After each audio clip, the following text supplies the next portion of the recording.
Assalamualaikum warahmatullahi wabarakatuh. Perkenalkan, nama saya Wode Harni dari program studi pendidikan guru sekolah dasar kelas 3A. Di sini saya akan membuat video pembelajaran tentang bagaimana keterampilan guru ketika mengajar di dalam ruang kelas.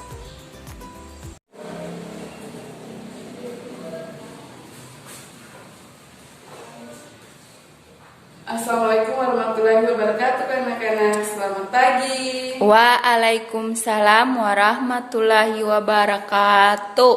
Bagaimana kabar kalian hari ini? Baik semua? Baik, Ibu Guru. Alhamdulillah. Hari ini ada yang tidak datang? Ada, Ibu Guru. Oh iya, nanti Ibu absen ya. Iya, Jadi, Ibu. sebelum mulai pelajaran kita baca doa dulu ya. Doa dipimpin oleh ketua kelas. Doa dimulai. Ya, doa selesai. Kan tadi ada yang tidak hadir nih. Ibu sekarang Ibu akan mengabsen ya nama-nama yang tidak hadir.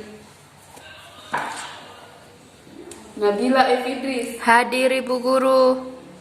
Aulia, Hadir, Ibu Guru. Citra, Hadir, Ibu Guru. Siti. Alpa, Ibu Guru. Dia kenapa tidak hadir ini? Tidak tahu, Ibu Guru. Nanti ditanyakan lagi ya. Iya. Fani, Sakit, Ibu Guru. dia sakit apa? Kenapa Sakit tidak hadir? sakit kepala. Oh iya, nanti ditanyakan langsung ya. Ya.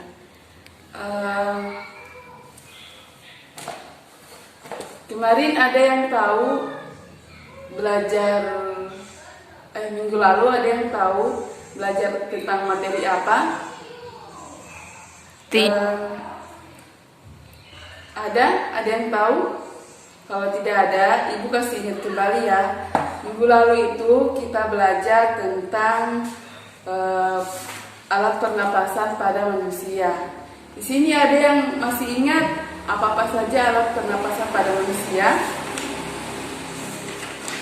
Ya, Nabila Idris, alat pernapasan pada manusia itu salah satunya apa? Ya, benar sekali, hidung.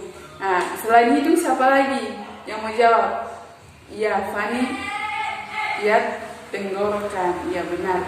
Kemudian ada lagi yang ingat tentang apa sih pelajaran yang kemarin mengenai alat pernapasan pada manusia.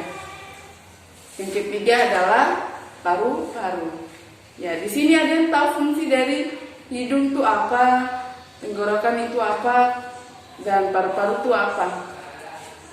Kalau untuk hidung itu dia untuk menghirup oksigen yang masuk dari luar masuk ke dalam tubuh. Dan kemudian tenggorokan itu fungsinya apa, anak-anak? Untuk kalau tenggorokan ini dia fungsinya meneruskan oksigen yang masuk di hidung dan menuju ke paru-paru. Nah, dan kemudian yang ketiga alat pernapas manusia kan adalah paru-paru. Nah, ada yang bisa dijelaskan paru-paru itu dia fungsinya apa? Ya, benar sekali, fungsinya itu untuk memproses masuknya oksigen melalui hidung menuju ke tenggorokan lalu diproses menuju ke paru-paru. Nah, di sini di paru-paru kan ada alveolus. Nah, alveolus itu anak-anak dia bentuknya bulat dan kemudian itu dia bisa memompa oksigen yang masuk dan kemudian diproses menuju ke seluruh tubuh. Nah, itu kan ada yang namanya peredaran darah kecil dengan peredaran darah besar. Nah, itu masuk ke jantung. Kemudian hari ini ada yang bisa kasih tahu Ibu, kita hari ini mau belajar tentang apa? Ibu kasih tahu salah satu gambaran untuk kira-kira hari ini kita belajar tentang apa ya? Misalkan Ibu mengambil salah satu contoh itu tentang Ibu sakit flu nih. Ada yang tahu sakit flu itu kira-kira masuk dalam penyakit atau bukan dalam yang dapat menyerang alat pernapasan pada manusia. Ya, benar sekali. Berarti flu itu masuk salah satu penyakit yang menyerang alat pada pernapasan. Nah, di sini berarti otomatis ya tadi kan Ibu sudah bilang hari ini kan kita belajar tentang gangguan pernapasan pada manusia. Karena tadi kan Ibu sudah beri gambaran pelajaran apa yang sekarang kita bahas nih. Kan Ibu tadi beri contoh salah satunya yaitu flu. Kalau flu itu kan dia menyerang alat pernapasan pada manusia, yaitu khususnya di hidung. Nah, itu salah satu gangguan yang terjadi pada pernapasan manusia. Nah, bukan itu saja, tapi masih ada gangguan yang lain. Berarti anak-anak ada yang tahu hari ini kita belajar tentang apa? Iya, benar sekali, tentang gangguan pernapasan pada manusia. Nah, kemudian ada yang bisa kasih tahu gangguan apa saja yang bisa menyerang alat pernapasan pada manusia? Ada yang bisa jawab? Ya, pertama itu tadi flu. Flu itu kan dia disebut sebagai penyakit influenza yang menyerang pada alat pernapasan pada manusia. Dan kemudian tahu tidak gejala dari penyakit influenza itu sendiri? Tahu anak-anak? Ya, kalau tidak tahu, Ibu akan jelaskan. Penyakit influenza itu dia menyerang pada alat pernapasan manusia, khususnya di hidung. Itu disebabkan oleh apa? Ada yang bisa jelaskan? Iya, benar sekali, dia diserang oleh virus. Nah, virus ini dia masuk bisa melalui mungkin pola hidup yang tidak sehat, kemudian menghirup udara yang kotor, sehingga bisa mengakibatkan penyumbatan atau kerusakan pada proses penyaringan udara di dalam hidung. Kemudian selain influenza atau flu itu masuk kedua yaitu asma. Dan kemudian asma di sini kira-kira asma itu seperti apa? Nah, ini bukan nama asma, ini bukan nama orangnya, anak-anak. Asma ini dia salah satu penyakit yang menyerang pada alat pernapasan pada manusia. Kemudian asma ini dia dapat menyerang alat pernapasan pada bronkus. Nah, ini disebabkan oleh apa? Karena alergi udara. Nah, Ibu tadi saya sebutkan, kalau kita menghirup udara kotor, itu pasti di dalam hidung akan merasa kayak gatal-gatal. Nah, itu salah satu penyebab dari penyakit asma yang menyerang alat pernapasan pada manusia. Ya. Kemudian di sini orang yang sesak nafas itu sudah pernah kalian lihat? Iya, sudah pernah. Mungkin ada di keluarganya atau saudaranya yang terkena penyakit itu ada? Ya. Nah, itu kalau misalkan Ibu kasih tahu penyakit asma itu diserang oleh apa? Kemudian kalian jawab, Ibu guru kan telah mengajarkan bahwa penyakit asma itu dia menyerang pada pernapasan yang diakibatkan oleh alergi udara, seperti udara yang tidak bersih tadi, itu bisa mengakibatkan penyakit asma atau sesak nafas. Tapi ada lagi gejala yang lain, sehingga penyakit asma ini dia susah atau penyembuhannya itu dia memiliki cara khusus atau harus pergi ke dokter atau memeriksa kesehatannya. Sejauh ini sudah ada yang paham atau belum ada? Ya, kalau belum ada, nanti Ibu jelaskan ulang ya. Kemudian yang ketiga ini masuk di penyakit yang ketiga, pneumonia. Nah, anak-anak tahu tidak penyakit memang ini nama dari nama-nama ilmiah dari penyakit yang menyerang pada alat manusia. Nah kemudian fenomena ini penyakit yang menyerang pernapasan apa Ibu? Nah pneumonia ini dia menyerang pada alat pernapasan khususnya di paru-paru, dan kemudian dia ini tahu tidak anak-anak pernah lihat orang yang batuk-batuk terus dadanya itu terasa nyeri dan sulit untuk bernapas. Ini akan sama seperti yang namanya asma tadi, tapi dia beda gejalanya atau penyebabnya. Nah kalau asma tadi dia disebabkan oleh alergi udara, kalau pneumonia ini dia terjadi peradangan pada paru-paru. Anak-anak pernah mengalami batuk-batuk berdahak tidak? Ya kalau pernah itu batuk berdahak seperti apa? Ada yang bisa kasih contoh? Nah itu kasih contoh ya, batuk berdahak seperti nah itu batuk berdahak. Itu dia terserang pada alat pernapasan pada manusia, khususnya pada paru-paru. Mungkin ada terjadi kerusakan akibat alergi atau virus yang menyerang pada alat pernapasan manusia. Ya, kemudian selain itu penyakit yang menyerang alat pernapasan manusia itu pernah dengar tidak TBC? Kalau sudah pernah, pasti sudah tahu itu TBC itu dia menyerang di alat pernapasan di mana.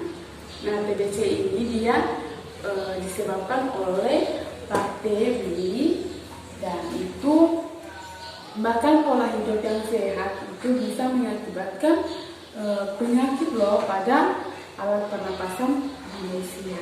Nah itu tahu tidak kira-kira kalau orang yang terkena penyakit TBC itu ada perubahan fisik di tubuhnya atau tidak?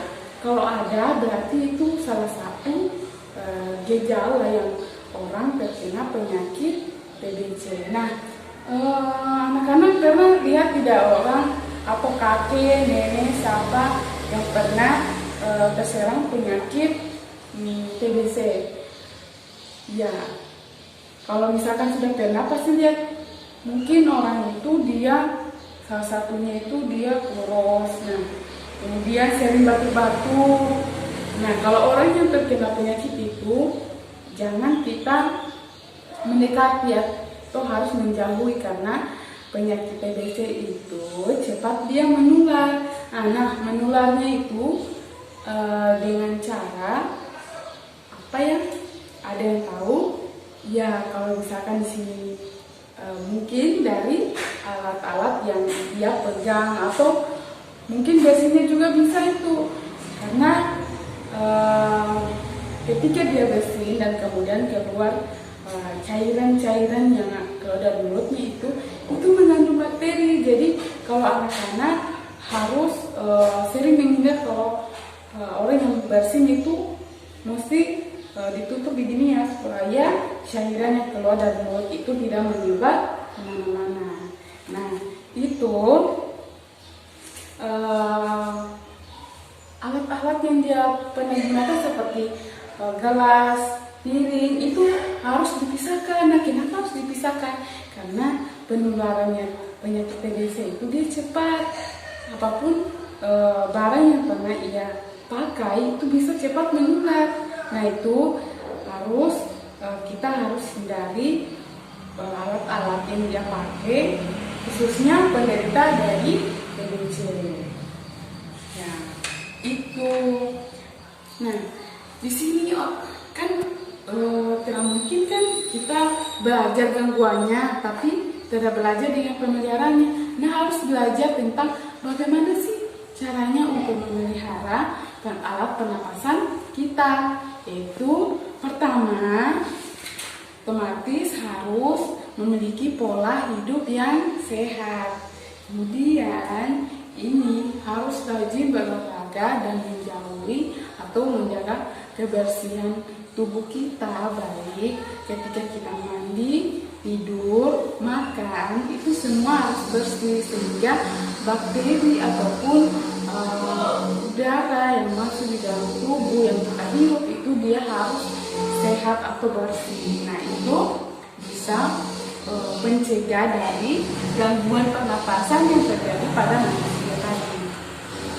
Kemudian, nah itu tadi pemeliharaannya.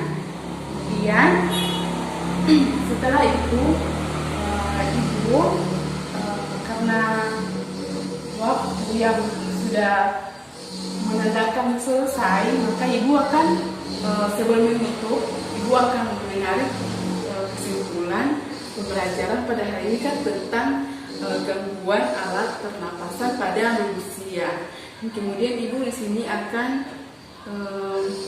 menjelaskan atau memberi kesimpulan dari materi dari gangguan pernapasan manusia dari pemeliharaan itu. Ibu akan bahwa kita harus menjaga pola hidup yang sehat, harus rajin mandi, rajin berolahraga, makan makanan yang bergizi, sehat, menjauh lingkungan yang kotor, dan jangan lupa itu harus rajin cuci tangan karena salah satu penyebab dari virus yang masuk di dalam tubuh ataupun bakteri itu melalui sentuhan tangan. Di sini ibu tadi kan sudah menyimpulkan sedikit. Nah, ada yang bisa menyimpulkan di sini tentang gangguan pernapasan pada manusia yang terjadi pada alat pernapasan di tubuh kita. Ada yang bisa simpulkan?